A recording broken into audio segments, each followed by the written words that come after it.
अब अगर आप ये वीडियो देख रहे हो तो आई होप आपने इसका पहला पार्ट देख लिया है, और अगर नहीं तो इसका लिंक मैंने आई बटन और डिस्क्रिप्शन में मेंशन किया है, जिसे देखना ना भूलिएगा, वरना ये वीडियो आपके पल्ले नहीं पड़ेगी। अब इस सीक्वल की शुरुआत में 7 साल पहले का सीन दिखाया जाता है, जहाँ 4 बच्चे ग्रोवर, लूक, एनाबेथ और थालिया, जिसमें थालिया ज़्यूस की बेटी है, वो सभी हाफ ब्लड कैंप की तरफ भाग रहे होते हैं क्योंकि उनके पीछे साइक्लॉप्स पड़े होते हैं। थालिया फिर अपनी जान की परवाह ना करते हुए अपने दोस्तों को बचाने के लिए खुद साइक्लॉप्स से लड़ने चली जाती है और अपने दोस्तों को कैंप के अंदर जाने को कहती है, पर दुर्भाग्य से साइक्लॉप्स उस बेचारी की जान ले लेता है। पर थालिया मरते ही एक पेड़ में बदल जाती है, जो पूरे कैंप पर सुरक्षा कवच बना देती है, जिससे हाफ ब्लड के अलावा कोई भी अंदर प्रवेश नहीं कर सकता। अब हमें प्रेजेंट समय का सीन दिखाया जाता है, जहाँ पर्सी और बाकी सभी कैंप में प्रैक्टिस कर रहे होते हैं। वहीं क्लेरा, जो युद्ध के देवता की बेटी है, वो चालाकी से पर्सी को हरा देती है। फिर अगले सीन में चिरॉन पर्सी को अपने केबिन में बुलाता है, जहाँ पर्सी का भाई टाइसन भी मौजूद होता है, जो इंसान नहीं बल्कि एक साइक्लॉप्स है, जिसकी एक ही आंख है। पर ये देखकर पर्सी हैरान और खुश भी हो जाता है कि उसका कोई भाई भी है। जिसके बाद सभी खाना खाने आ जाते हैं, जहाँ टाइसन सभी से कहता है कि यहाँ एक बुल आ रहा है, और तभी एक रोबोटिक बुल सुरक्षा कवच तोड़ने की कोशिश करता है, जिसमें वो अंत में सफल भी हो जाता है और फिर कैंप के अंदर घुसकर सभी पर हमला करने लगता है, जो अपने मुंह से आग निकाल सकता था, जिसके सामने कोई भी टिक नहीं पाता। पर जैसे ही वो पर्सी को जलाने के लिए अपना मुंह खोलता है, पर्सी अपने पेन वाली तलवार का बटन दबाकर उसके मुंह में फेंक देता है, जो कि अंदर जाकर उसके सिस्टम को बंद कर देती है, जिससे वो वहीं विस्फोट हो जाता है। अब बुल के विस्फोट होते ही वहाँ लूक आ जाता है, जिसे देख पर्सी एकदम हैरान हो जाता है कि लूक जीवित है। वो पर्सी से कहता है कि तुम्हें भविष्यवाणी के बारे में तो पता ही होगा, इसके अलावा अब तो कैंप के भी कुछ हाफ ब्लड मेरा साथ दे रहे हैं, और इतना कहकर वो वहाँ से चला जाता है। पर पर्सी को कुछ समझ नहीं आता कि वो किस भविष्यवाणी के बारे में बात कर रहा है। जिसकी बात सभी सुरक्षा कवच के पास आते हैं, जहाँ चिरॉन को पता चलता है कि थालिया को लूक ने जहर दिया है, जिससे वो कमजोर पड़ रही है, और उसी के कारण बुल कवच को तोड़ने में सफल हुआ। इसलिए चिरॉन थालिया के लिए दवा बनाने चला जाता है। अब चिरॉन जब दवा बना रहा होता है तो पर्सी उससे भविष्यवाणी के बारे में सवाल करता है, जिस पर वो पर्सी को डेल्फी नाम की स्केलेटन, जो भविष्यवाणी बताती है, उसके पास जाने को कहता है। इसलिए पर्सी बिना देरी किए डेल्फी के पास आकर उससे भविष्यवाणी के बारे में सवाल करता है, जिस पर वो उसे इस भविष्यवाणी की पूरी कहानी सुनाती है कि जब टाइटन्स दुनिया पर राज करते थे तो उन्हें लीड क्रोनोस करता था, जो कि इतना भयानक और निर्दय था कि वो अपने बच्चों को भी खा जाता था। पर उसके जुल्म से तंग आकर उसके ही 3 बच्चे ज़्यूस, हेडिस और पोसाइडन, इन तीनों से मिलकर उसे मार दिया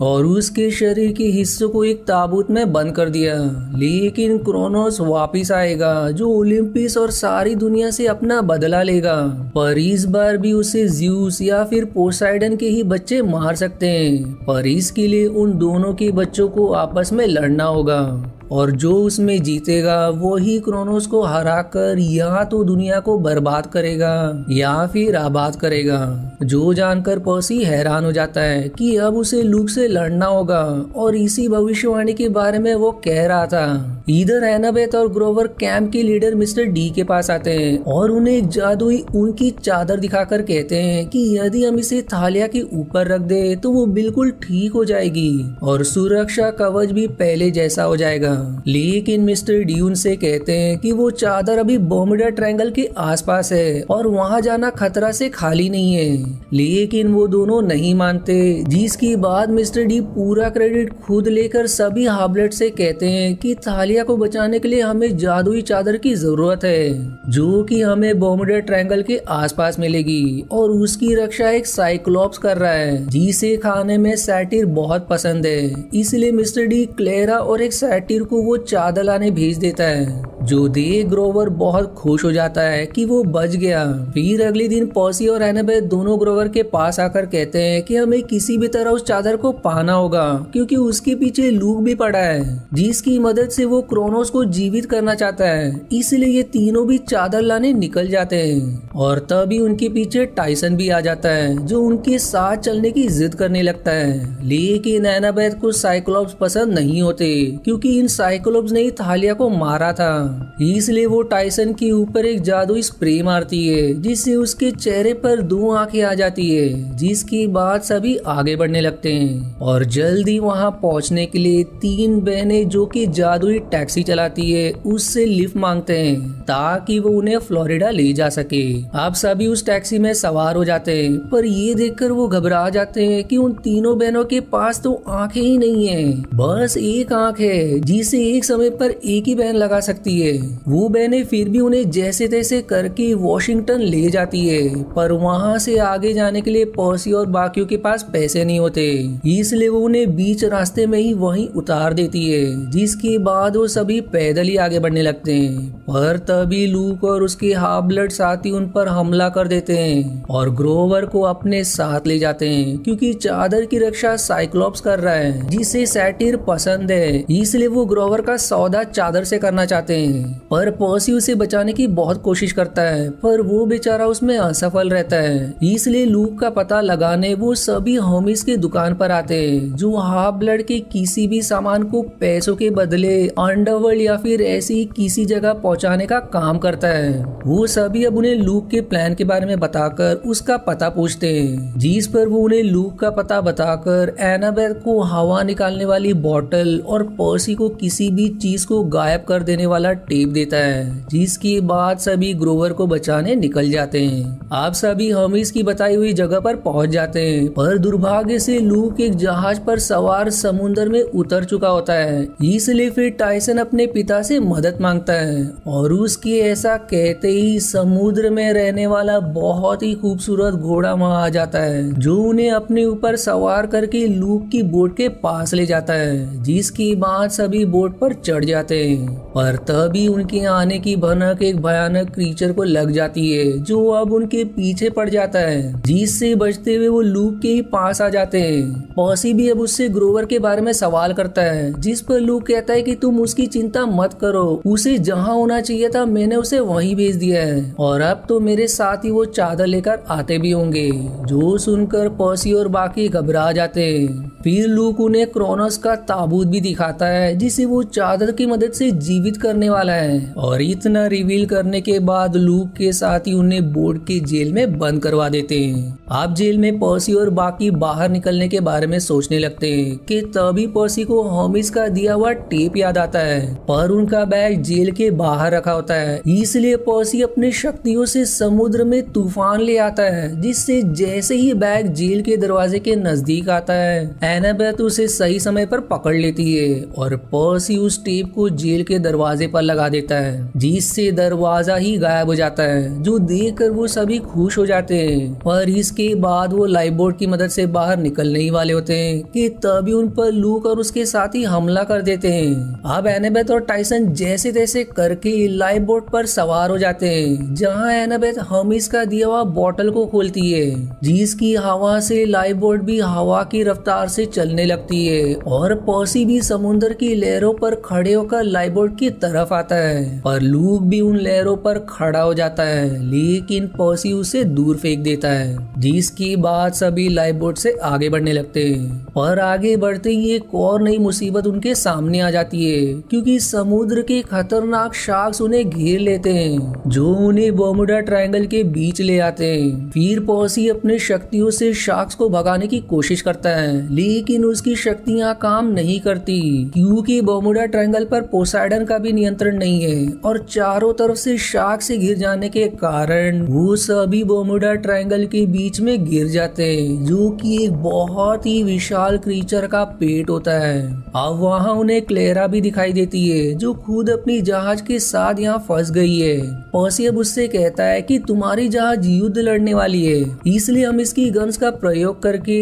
इस क्रीचर का पेट फाड़ कर यहाँ से निकल जाएंगे। इसलिए पर्सी उसके पेट पर गोलियां बरसाने लगता जाता है जिससे उसका पेट फट जाता है और फिर सभी बर्मुडा ट्रायंगल से बाहर आ जाते हैं, जहां समुद्र में अब पर्सी को कुछ लिखा हुआ दिखाई देता है और उसकी बीमारी जो कि उसके लिए वरदान है उसकी मदद से समुद्र पर लिखी भाषा को पढ़ लेता है, जिससे उसे पता चलता है कि चादर यहाँ से थोड़ी दूर एक आइलैंड पर है। इसलिए सभी बिना देरी किए आइलैंड की तरफ निकल जाते हैं जहाँ वीरान अम्यूजमेंट पार्क होता है। अब पर्सी, टाइसन, एनाबेथ और क्लेरा एक रोलर कोस्टर पर सवार होकर गुफा के अंदर आ जाते हैं, जहां उन्हें ग्रोवर दिखाई देता है जो भाग्य से अब भी जीवित होता है क्योंकि उसने लकड़ी के कपड़े पहनकर अपने सिर पर बड़ी आंख लगा ली होती है, जिससे चादर की रक्षा करने वाले साइक्लोप्स को लगता है कि ग्रोवर भी एक साइक्लोप्स ही है जो उसके लिए खाना बनाती है। जो सब देख क्लेरा ग्रोवर की फोटो खींचकर उसका मजाक उड़ाने लगती है, लेकिन वो उसे चिल्लाता है और तभी उन्हें साइक्लोप्स के कंधे पर वो चादर दिखाई देती है जिसे वो लेने की कोशिश करते हैं, लेकिन साइक्लोप्स को उसके आसपास हाफ ब्लड के होने का आभास हो जाता है, इसलिए अब वो सभी पर हमला करने लगता है। पर फिर सभी जैसे तैसे बचकर उससे चादर लेकर गुफा के बाहर आ जाते हैं और उस गुफा को एक बड़े पत्थर से बांध देते हैं। अब ये लोग इस मुसीबत से निकले ही थे कि अब दूसरी मुसीबत उनके सामने आ जाती है क्योंकि लूक अपने साथियों के साथ वहां आकर पर्सी पर क्रॉसबो ताने हुए उससे चादर की मांग करता है और उसके मना करने पर वो उसे शूट कर देता है,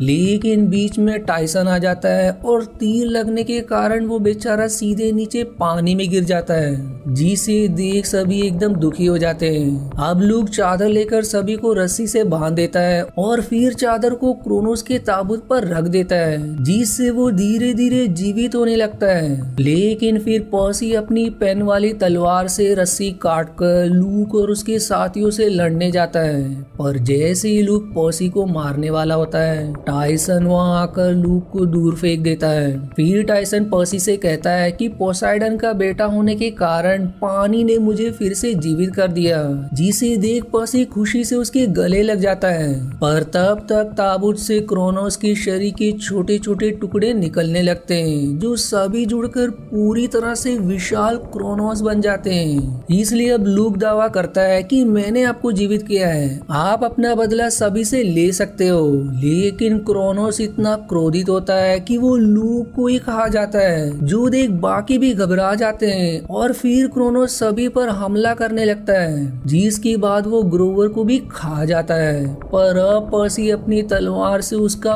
पैर काट देता है, जिससे उसका पैर रोशनी में बदलकर फिर से ताबूत में जाने लगता है, जिससे पर्सी को समझ आता है कि इसी तलवार से पोसाइडन ने क्रोनोस को मारा था। वहीं क्रोनोस भी उस तलवार को देखकर घबरा जाता है, जिसके बाद पर्सी उस तलवार से क्रोनोस के सीने को दो हिस्सों में बांट देता है, जिससे क्रोनोस फिर से रोशनी में बदलकर ताबूत में कैद हो जाता है। और उसके ताबूत में कैद होते ही ग्रोवर और लूक उसके अंदर से बाहर आ जाते हैं, पर लूक सीधे उस क्रोधित साइक्लोप्स जो चादर संभाल रहा था उसके सामने आ गिरता है, जिसे देख अब वो कहता है कि अब मेरे खाने का बंदोबस्त हो गया। इधर क्रोनोस के मरने पर सभी खुश होते ही हैं कि तभी लूक का क्रीचर एनाबेथ के अंदर अपनी नोकीली पूंछ घुसा देता है जो जहरीली भी होती है, जिससे वो वहीं अपना दम तोड़ देती है। जो देख पर्सी और बाकी एकदम दुखी हो जाते हैं, पर पर्सी उस चादर को एनाबेथ के ऊपर रख देता है और फिर चादर की शक्ति से वो फिर से जीवित हो जाती है, जो देख अब सबकी जान में जान आती है। इसके बाद पर्सी वो चादर क्लेरा को दे देता है क्योंकि चादर लाने का काम उसे ही सौंपा गया था, जिसके बाद सभी कैंप में लौटकर चादर थालिया के ऊपर रख देते हैं, जिससे वो एकदम ठीक हो जाती है, जिससे फिर से कैंप का कवच पहले जैसा शक्तिशाली हो जाता है। लेकिन उस चादर में इतनी शक्ति नहीं होती, इसलिए वो थालिया को पूरी तरह से इंसान बना देता है, जो देख पर्सी हैरान हो जाता है कि भविष्यवाणी अब भी खत्म नहीं हुई, क्योंकि अब ज़्यूस की बेटी आ गई है और अब इन दोनों के बीच युद्ध होगा। और इस युद्ध में पर्सी और थालिया में से जो जीतेगा उसी के हाथ में ओलिम्पस और दुनिया का भविष्य होगा। या तो वो दुनिया को बर्बाद करेगा या फिर आबाद। पर सैड न्यूज ये है कि अभी तक इसके आगे की पार्ट की कोई भी अनाउंसमेंट नहीं हुई है कि वो कब रिलीज होगी। होगी। इसलिए अभी के लिए इसी इनकम्प्लीट एंडिंग के साथ ये मूवी यहीं समाप्त हो जाती है। आशा है आपको मेरी एक्सप्लेनेशन पसंद आई। यदि हाँ तो प्लीज वीडियो को लाइक करना और चैनल को सब्सक्राइब करके सपोर्ट करना ना भूलें। मिलते हैं अगले एक्सप्लेनेशन वीडियो में, तब तक के लिए धन्यवाद दोस्तों।